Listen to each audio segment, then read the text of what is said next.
এটি হলো পৃথিবীর সবচেয়ে গভীরতম স্থান, যা প্রায় 11,000 মিটার গভীর, যেখানে এক ফোঁটা সূর্যালোকও পৌঁছায় না। চারপাশ কেবল অন্ধকার, ভয়ঙ্কর চাপ আর রহস্যে ঘেরা এক জগৎ।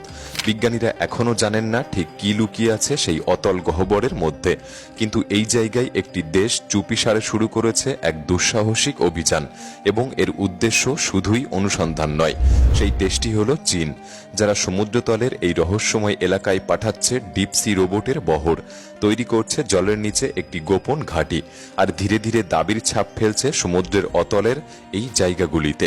একদিকে যখন আমেরিকা তার সামুদ্রিক গবেষণায় বাজেট কাটছাট করছে, তখন চীন আরও গভীরে নামছে, আরও দ্রুত এগোচ্ছে, এবং ইতিহাসে সবচেয়ে আগ্রাসীভাবে এই গোপন অঞ্চলটি দখল করে নিতে তৎপর হচ্ছে। কিন্তু প্রশ্ন হলো, কি এমন আছে এই ট্রেন্সের গহীনে যার জন্য এত লড়াই, আর চীনই বা এত মরিয়া হয়ে উঠছে কেন? এর উত্তর খুঁজতে গিয়ে চীনের কিছু গবেষণা রিপোর্ট, নিউজ প্রতিবেদন এবং বিশেষজ্ঞদের কাছ থেকে জানা যায় এটি এক বৃহৎ ভূরাজনৈতিক নাটকের সূচনা হতে চলেছে, এবং চীন খেলছে সেই আসল খেলা। তাই আজকের ভিডিওটি অনেক ইন্টারেস্টিং হতে চলেছে। ভিডিওটি সম্পূর্ণ দেখার অনুরোধ রইল, আর নতুন বন্ধুরা অবশ্যই পাশে থাকা সাবস্ক্রাইব লেখাটি প্রেস করে বেল আইকনের অল অপশন সিলেক্ট করুন। চীনের এই গোপন খেলা শুরু হচ্ছে এমন এক জায়গা থেকে যেখানে সূর্যের আলো কোনো দিনও পৌঁছায়নি। এই অঞ্চল এতটাই গভীর, এতটাই চাপে মোড়া যে সেখানে মানুষ তো দূরের কথা, আধুনিক প্রযুক্তিও পৌঁছাতে ভয় পায়। এই জায়গার নাম মারিয়ানা ট্রেঞ্চ, পৃথিবীর গভীরতম স্থান, যা ফিলিপাইনের ঠিক পূর্বে প্রশান্ত মহাসাগরের বুকে বিশাল এক জলজ ক্যানিয়ন। এটি শুধু গভীর নয়, বরং পৃথিবীর অন্যতম চরম ও দুর্ভেদ্য এলাকা, যেখানে পৌঁছাতে হলে আপনাকে পার হতে হবে সমুদ্রের প্রতিটি স্তর, এক একটা জলের জগৎ, এক একটা রহস্যময় এলাকা। প্রথমে যে স্তর শুরু হয় তার নাম ফোটিক জোন। এটি সমুদ্রের সাধারণ অংশ, যেখানে সূর্যের আলো সহজে পৌঁছাতে পারে। এখানকার জল গরম, আলো ঝলমলে, প্রবাল প্রাচীর, ছোট ছোট মাছ আর রঙিন জীবজগতে ভরা। আমরা যেই অংশে সাঁতার কাটি বা স্কুবা ডাইভ করি সেটাই এই স্তর। এর গভীরতা 200 মিটার, এবং এরপর সমুদ্রের 200 মিটার গভীরতা পার করলেই আসে টুইলাইট জোন, যেখানে সূর্যের আলো ধীরে ধীরে মিলিয়ে যায় আর অন্ধকারের শুরু হয়। 1000 মিটার গভীর পর্যন্ত বিস্তৃত এই স্তরের চাপ সমুদ্রপৃষ্ঠের তুলনায় 10 গুণ বেশি, যা কোনো সাধারণ প্রাণীর পক্ষে সহ্য করা সম্ভব নয়। এখানে বাস করে সমুদ্রের ভয়ঙ্কর সুন্দর প্রাণীরা, যেমন রূপালী দৈত্য সদৃশ অরফিশ, যা একটি বাসের সমান, এবং সি অ্যাঞ্জেল, স্বচ্ছ পাখাওয়ালা প্রাণী যারা আলো হারিয়ে যাওয়ার সঙ্গে সঙ্গে নিজেকেও বদলে ফেলেছে। কারো শরীর থেকে রং মুছে গেছে, কারো চোখ বড় হয়েছে, আবার কেউ কেউ শরীরেই বানিয়ে ফেলেছে চাপ প্রতিরোধী এক নরম ঢাল। এরপর 1000 মিটারের নিচে মিডনাইট জোন, যেখানে পুরোটাই অন্ধকার। সূর্যের আলো তো দূরের কথা, এখানে যেসব প্রাণী বাস করে তারা নিজেরাই আলো তৈরি করে, যাকে বলে বায়োলুমিনেসেন্স। এদের কেউ স্বচ্ছ, কেউ বিশাল মুখওয়ালা, কেউ আবার ঘুরে বেড়ায় নিজের শরীর থেকে আলো ছড়িয়ে। একটি ভয়ঙ্কর উদাহরণ হলো ম্যাগনাপিনা স্কুইড, যার বাহু 6 মিটারের বেশি লম্বা হয়ে থাকে, যেন অন্ধকারের এক দানব। এখানে চাপ এতটাই বেশি যে প্রতি ইঞ্চিতে প্রায় 1500 পাউন্ডের চাপ, যেন একটা পূর্ণবয়স্ক হাতি আপনার আঙুলে বসে আছে। এই স্তরের আরেকটি বিস্ময়কর প্রাণী ব্লবফিশ। একে দেখলে স্বাভাবিক মাছই মনে হয়, কিন্তু যখন এটি উপরে উঠে আসে তখন শরীর ফুলে বিকৃত এক জেলির মতো হয়ে যায়। এই মাছ আমাদের মনে করিয়ে দেয় কিভাবে জীবন নিজেকে বদলে নিতে পারে, যত চরম পরিস্থিতি হোক না কেন। সমুদ্রের 4000 মিটার গভীরে শুরু হয় অ্যাবিসাল জোন, যেখানে অন্ধকার, ঠান্ডা, একরকম অজানা নিস্তব্ধতা কাজ করে। এই স্থানে ঘটে এক অদ্ভুত ঘটনা। সমুদ্রের উপরের প্রাণীরা যখন মারা যায় তখন তারা ধীরে ধীরে নিচে নেমে এই স্তরে এসে জমা হতে থাকে, এবং এই মৃত জৈব পদার্থই বহু বছর ধরে গড়ে তোলে এক কোমল কার্বন মাটি, যা সমুদ্রের মধ্যে এমনভাবে ঘুরে বেড়ায় যাকে বিজ্ঞানীরা নাম দিয়েছেন মেরিন স্নো। এই কার্বন সমৃদ্ধ কাদা শুধুই ইতিহাস রক্ষণ করে না, বরং এটি পৃথিবীর সবচেয়ে বড় প্রাকৃতিক কার্বন সিঙ্ক হিসেবেও কাজ করে। এরপর সমুদ্রের 6000 মিটারের নিচে হেডেল জোন। নামটি এসেছে গ্রিক হেডাস থেকে, মানে মৃত্যুর দেবতা। এখান থেকে যা কিছু আরও নিচে যায় তা কেবল ট্রেঞ্চ বা খাদ। এখানে পৌঁছাতে পারে কেবল গুটি কয়েক সাবমেরিন, কারণ এখানে চাপ এমন যে এটি 600 গুণ পর্যন্ত পৌঁছাতে পারে। এবং ঠিক এই স্তর থেকেই শুরু হয় মারিয়ানা ট্রেঞ্চের আসল রহস্য। এই ট্রেঞ্চের গভীরতম অংশকে বলে চ্যালেঞ্জার ডিপ, যেখানে গভীরতা 11,000 মিটার, অর্থাৎ এভারেস্টকে উল্টো করে বসালেও তার মাথা এই খাদ ছুঁতে পারবে না। 1960 সালে প্রথম এই স্থানে পৌঁছেছিলেন দুইজন অভিযাত্রী, জ্যাক পিকার্ড ও ডন ওয়ালশ, একটি ইস্পাত গোলক আর বিশাল ফ্লোট যন্ত্র ব্যবহার করে। এরপর 2012 সালে পরিচালক জেমস ক্যামেরন একা ডুব দেন, ছবি তোলেন, নমুনা সংগ্রহ করেন এবং নিরাপদে ফিরে আসেন। এর কয়েক বছর পর ভিক্টর ভেস্কোভা নামের এক মিলিয়নিয়ার তৈরি করেন দি লিমিটিং ফ্যাক্টর নামের একটি সাবমেরিন, যা বহুবার ডুব দিয়ে নিচের নমুনা সংগ্রহ করে নিয়ে এসেছিল। তবে এতদিন এই অভিযান যা ছিল দামি, কঠিন এবং একক প্রচেষ্টা, তবে এইবার যা চীন করতে চলেছে তা এক যুগান্তকারী পরিবর্তন। চীন নামছে এক গভীর সমুদ্র যুদ্ধে এবং তাদের উদ্দেশ্য শুধুমাত্র গবেষণা নয়, এক বিশাল ষড়যন্ত্র। 2020 সালে চীন ফেন্ডু নামের একটি সাবমেরিন পাঠায় মারিয়ানা ট্রেঞ্জের তলদেশে। 3 জনের একটি দল এই ভয়ঙ্কর গভীরতায় পৌঁছায়, যা এর আগে কখনো দেখা যায়নি। কিন্তু এটা তাদের একমাত্র অভিযান না, বরং এখান থেকে শুরু হয়েছিল আরও বড় ধরনের পদক্ষেপ। পরবর্তী প্রতিটি সাবমেরিন আরও ছোট, আরও উন্নত এবং এমনভাবে বানানো হয় যাতে বারবার পাঠানো যায়। 2024 সালে চীন এমন এক রোবট তৈরি করে যার আকার মাত্র একটি জুতোর বাক্সের মতো ছিল, কিন্তু এই ছোট্ট রোবটটি নিজেই সমুদ্রের তলদেশে হাঁটতে পারে, নিজের শক্তিতে চলতে পারে এবং সুরক্ষিতভাবে আবার ফিরে আসতে পারে। কোনো তার নেই, চালক নেই, তবু সে পৌঁছে যায় পৃথিবীর সবচেয়ে প্রতিকূল পরিবেশে। এই ঘটনার মাধ্যমে বোঝা যায় চীন এখন বারবার অভিযান চালানোর জন্য প্রস্তুত হয়েছে। এই ছোট ছোট রোবটগুলি দলবদ্ধভাবে কাজ করে, কেউ হাঁটে, কেউ ভেসে চলে, কেউ আবার নমনীয়ভাবে বাঁক নেয়। তাদের সবার লক্ষ্য একটাই, আর সেটা হলো গভীর সমুদ্রের গোপন তথ্য ও সম্পদ সম্পর্কে চীনকে অবগত করা। কিন্তু প্রশ্ন হলো, চীন আসলে কি খুঁজছে এখানে? আপনি হয়তো জানেন না, সমুদ্রের এই গভীরে শুধু রহস্যময় প্রাণীদের দেখা মেলে না।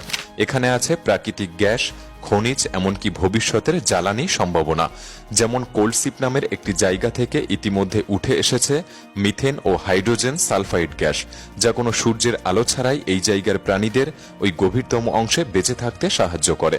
যেমন মাংসল পেশিযুক্ত প্রাণী, কাঁকড়া আর লম্বা টিউব ওয়ার্মেরা এখানে শুধু এই রাসায়নিক শক্তিতেই বেঁচে থাকে। এছাড়াও এক অবিশ্বাস্য আবিষ্কার মিথেন হাইড্রেট, যাকে বলা হয় ফায়ার আইস। দেখতে তুষারের মতো হলেও এতে আটকে থাকে মিথেন গ্যাস। ঠান্ডা ও চাপে জমে থাকা এই বস্তু আগুন ধরালে জ্বলে ওঠে। এটা ভবিষ্যতের জ্বালানি হতে পারে বলে বিজ্ঞানীরা অনুমান করছে। তবে সাধারণভাবে এই জ্বালানি উত্তোলন করলে ঘটতে পারে মারাত্মক ক্ষতি, কারণ একটু বেশি নড়াচড়াতেই ঘটতে পারে সমুদ্রতলের ধস কিংবা গ্যাসের ভয়াবহ বিস্ফোরণ। এই অঞ্চলের আরও গভীরে খুঁজে পাওয়া গিয়েছে পলিমেটালিক নডিউল নামের এক গোল পাথরের বস্তু, যা দেখতে আলুর মতো হলেও এর ভেতরে থাকে কোবাল্ট, নিকেল, কপার এবং ম্যাঙ্গানিজ, যেগুলি ব্যাটারি, ইলেকট্রিক গাড়ি আর পুনর্নবীকরণযোগ্য শক্তির জন্য অত্যন্ত জরুরি। তাহলে অনুমান করাই যায় এই অঞ্চলে চীন আসলে কি খুঁজছে। চীন এখন সমুদ্রতলের ওই খনিজ তুলতে রোবোটিক যান পাঠাচ্ছে, যারা সমুদ্রতলের কাদা আর পাথর একসাথে তুলে এনে জাহাজে পাঠাচ্ছে। কিন্তু এতে তৈরি হচ্ছে বিশাল ধুলোর মেঘ, যেগুলি আশেপাশের জীববৈচিত্র্য ধ্বংস করে দিতে পারে। এরপর সেই কাদা ও বর্জ্য আবার সমুদ্রে ফেলা হচ্ছে, যা আরও বেশি ক্ষতি ডেকে আনে। অনেক বিজ্ঞানী সাবধান করেছেন, এভাবে যদি খনন চলতে থাকে তবে সমুদ্রতল একদিন ধ্বংস হয়ে যাবে, এখানকার বাস্তুতন্ত্র নষ্ট হবে, হয়তো এখানকার প্রাণীকুলের জন্য এমন কাজ বিপদ ডেকে আনতে পারে। এই রোবট, এই গ্যাস, এই খনিজ সব মিলিয়ে আজকের দিনে গভীর সমুদ্র আর অধরা নেই, বরং এটি হয়ে উঠেছে বিশ্বের নতুন সম্পদ ভাণ্ডার। কিন্তু প্রশ্ন থেকে যায়, এই জায়গার মালিকানা কে পাবে? আন্তর্জাতিক নিয়ম অনুযায়ী এখানে যে যাবে সেই মালিক, আর চীন এই সুযোগটাই কাজে লাগাচ্ছে। তারা শুধু গবেষণা করছে না, বরং তারা প্রস্তুত হচ্ছে এই তলদেশকে নিজের করে নেওয়ার জন্য। তাই চীন এখন এমন এক পরিকল্পনা করছে যা শুনলে মনে হবে যেন সায়েন্স ফিকশন সিনেমার দৃশ্য দেখছি। তারা সমুদ্রপৃষ্ঠ থেকে 2000 মিটার গভীরে একটি স্থায়ী ঘাঁটি বানাতে চলেছে, যেখানে একসাথে 6 জন বিজ্ঞানী একটানা 30 দিন পর্যন্ত গবেষণা চালাতে পারবেন। এটা যেন একরকম সমুদ্রের নিচে বানানো মহাকাশ স্টেশন। কিন্তু এই ঘাঁটি চীনের জন্য শুধু খনিজ বা গবেষণার সুবিধা হবে না, বরং এটি তাদের সবথেকে বড় একটি শক্তি দিচ্ছে, তা হলো সময়। নতুন প্রযুক্তি পরীক্ষা করার সময়, পরিবেশ বুঝে নেওয়ার সময় এবং এমন এক অভিজ্ঞতা গড়ার সময় যা দুনিয়ার আর কোনো দেশ এখনো কল্পনাও করতে পারছে না। চীন জানে সমুদ্রের এই নিচে নামা একবারের জন্য নয়, পুনরাবৃত্তির মাধ্যমে তারা তৈরি করবে আধিপত্য। তারা এখনই গবেষণা, প্রযুক্তি আর দক্ষ মানুষ তৈরিতে বিনিয়োগ করছে।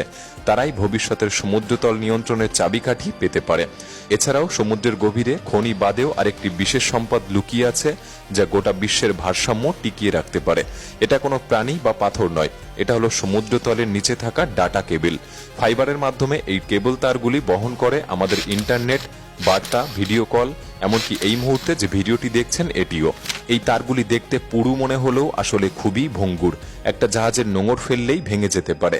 সুতরাং এই কেবল তার পৃথিবীর সব দেশের জন্যই গুরুত্বপূর্ণ এবং একই সাথে একটি দুর্বলতা।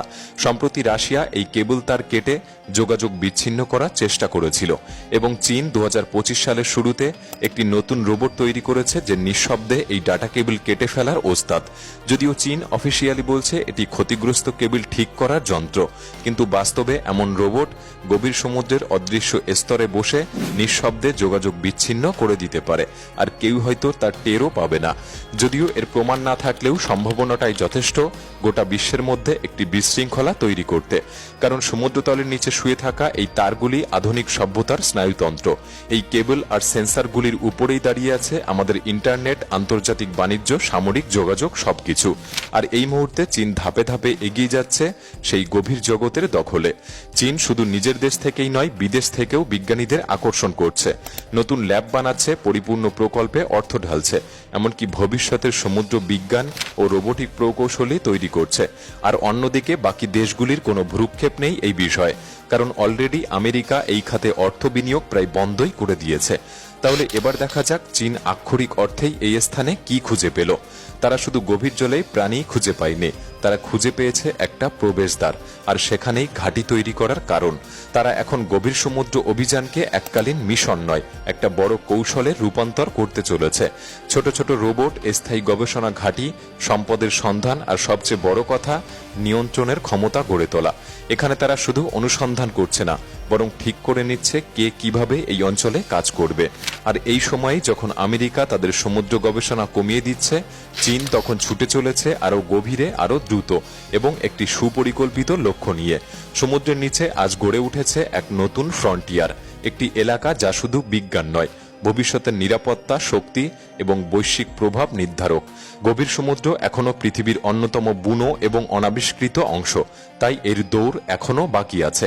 আমরা এর আগে এমন প্রতিযোগিতাও দেখেছি, যেমন চাঁদের পৃষ্ঠে পৌঁছানোর দৌড়, তবে সেটাই পরবর্তীতে রূপ নিয়েছিল আন্তর্জাতিক প্রতিযোগিতায় এবং এরপর তৈরি হয়েছিল আন্তর্জাতিক মহাকাশ স্টেশন। ঠিক একইভাবে এবার চীন সেই প্রতিযোগিতায় প্রথম অংশগ্রহণকারী। এরপর হয়তো বাকি দেশগুলিকেও চীনের সেই পথই অনুসরণ করতে হবে। তবে ভয়ের বিষয়, যদি শুধুমাত্র একটি দেশ এই অঞ্চলকে নিয়ন্ত্রণ করে, তার প্রভাব শুধু বিজ্ঞানে সীমাবদ্ধ থাকবে না। এই ভয়ঙ্কর ফলাফল আমাদের সবার ভোগ করতে হবে। আপনার কি মনে হয় আমাদের কমেন্ট বক্সে লিখে জানাতে পারেন। ভিডিওটি ভালো লাগলে একটি লাইক করতে পারেন, চ্যানেলটি সাবস্ক্রাইব করে রাখতে পারেন। তাহলে দেখা হচ্ছে পরবর্তী নতুন একটি এপিসোডে। ধন্যবাদ।